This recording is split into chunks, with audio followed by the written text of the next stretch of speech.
Well, you know, when I came in there, both those guys were Kevin Durant and Russell Westbrook. Both those guys were all-stars, you know. And the one thing I really appreciated was with those two guys, and even Nick Collison, who was a veteran guy, Nazir Muhammad was a veteran guy. Nazir, OG. Like, it was, I would say this, the most humbling experience for me was the first game I was coaching in the NBA. We were playing San Antonio, and I'm walking out there for shoot-around the day of the game. And I had to come to the realization that Kevin Durant knows a lot more about guarding Kawhi Leonard than I ever could tell him. And Russell Westbrook knows a lot more about guarding Tony Parker than I could ever tell him. And that moment made me realize that I had to work to catch up to those guys because of what they experienced on the floor. And also those guys' patient level with me, you know, and trying to pick their brain and learn from them. Because I always think that as a coach, you can watch things in the NBA from the sidelines. It's a different experience when you guys are out there feeling it. You guys can provide different things. And I always, you know, tried to do that. But I never forget it, like one of our first games, and Russell Westbrook was great with this too. So there was like a foul in the lane, you know, and there was a timeout. So it goes to timeout, and, you know, I'm like 3 games removed from college, and I'm drawing up and underneath that a bounce play. And Russell says, Coach, on the side. Up here we take it out on the side.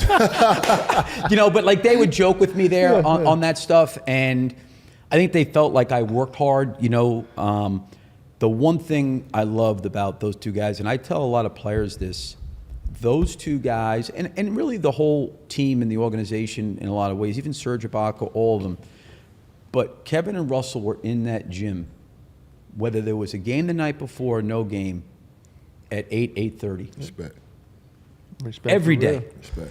Every day. That's why they're where they're at, though. And I think even for Kevin, you know, some of the things that he had to deal with, you know, different injuries and foot, I think a lot of it's been with how hard he works. You know, I've never seen him go out there and ever take a shot that's not a game shot. There is no messing around. He gets out there. It is total detail, focus, and concentration. And the same thing with Russell Westbrook. Like Russell, he would get to the arena on a home game like 3.5 hours before the game.